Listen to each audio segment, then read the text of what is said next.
Kapag paulit-ulit mo nang ginagawa ang isang bagay, di may iwasang maburyo. Even if you know that it is what you need to do, the friction is still forming. Puro palusot, you can argue, parang pagkain mo lang ng gulay sa umpisa, daring-diri ka pa. Until you realize its need and learn how to live and enjoy it. At yun yung catch, learning to enjoy it. Kaso ang simple ng halimbawa eating it will later give you that good feeling, but it's shorter-lived compared to other things, which compounding really takes time to achieve. Nag-ehersisyo ka, pero hindi ganun kalaki ang resulta ng pagod mo. Where are the big muscles in 3 months? Panay ka ipon para pambili ng kalayaan mo bukas. When is the greater return coming?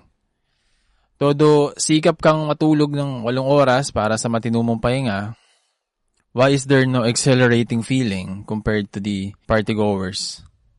Baka napansin mo na siguro ang mga pagkakaparehas, they are all boring by nature.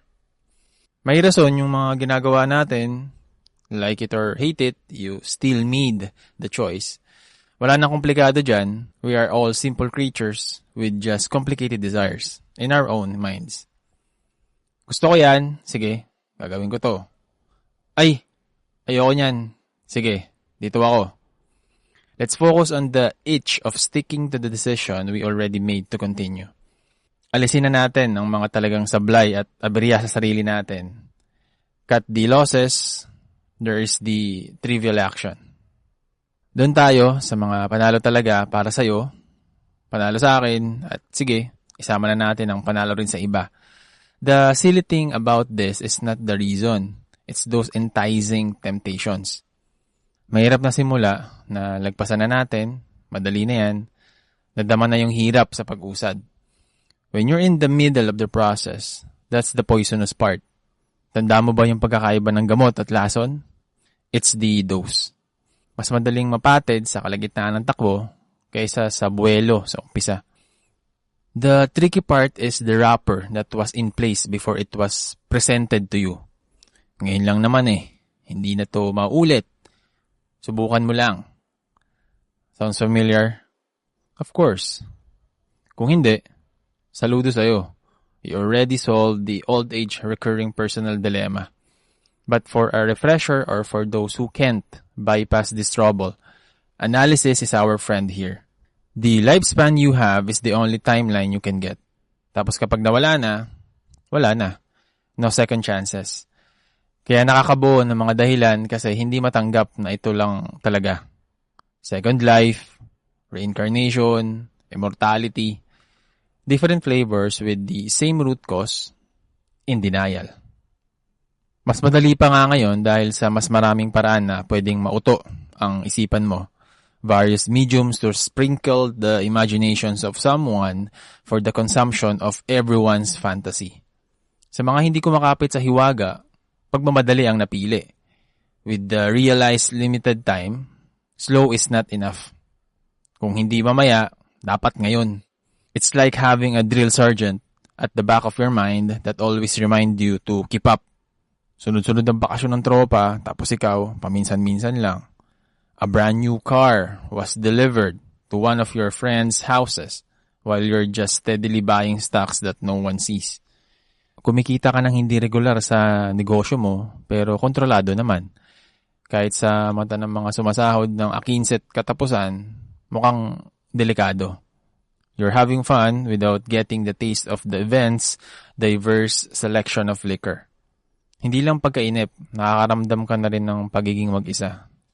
You're alone in this kind of path. Kita na buhay ka, pero tago ang binubuo mong buhay. The only thing that keeps you going is the intellectually hopeful vision. Mala 1+1 ang dali sa pagsabi, pero existential equation naman kapag naihain na sa'yo. You can share what you are doing, but you have to prepare yourself for the killjoy vibe you will emit. Walang pakialam ang karamihan ng kakilala mo dyan. The choice of finding your other people is an option, but the effort is not worth it anymore. Bakit? Because it's coming from a place of getting external validations. Hindi na natin kailangan yan.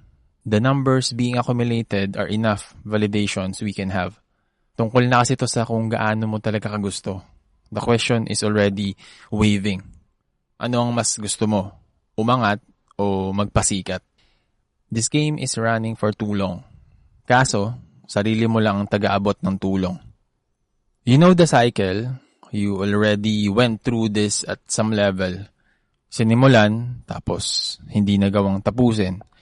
You know the end point, but you don't know when that point will come.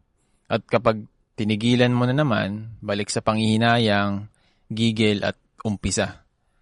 We have two ways to make this work. Number 1, kuha ng dahilan. Anyone will accept suffering by just having a meaning. Malala rin ang kabaliktaran. Even paradise will be hell if someone is deprived of purpose. Hindi tatagal ang isang tao sa komportableng sitwasyon, natagal yan sa kung ano ang napanindigan. Number 2, laruin mo. We don't take things at face value. Dito ginagamit ang imahinasyon mo at hindi kung saan-saan lang. Blunt will only be blunt unless you make it interesting.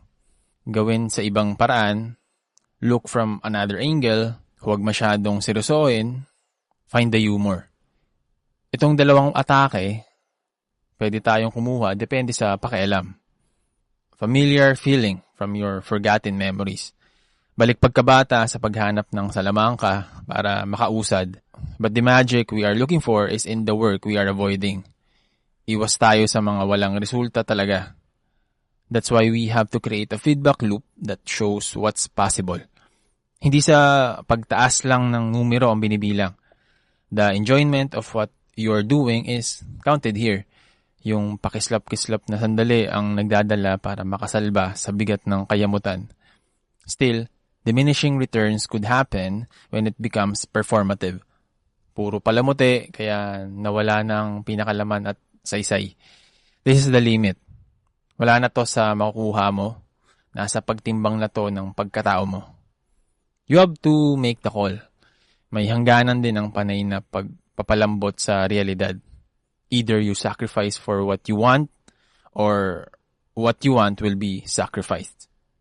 Hindi laging masarap ang pagpunta sa sarap. Not all bitterness is also worth taking. Naburyo ka kasi ginawa mong ganun.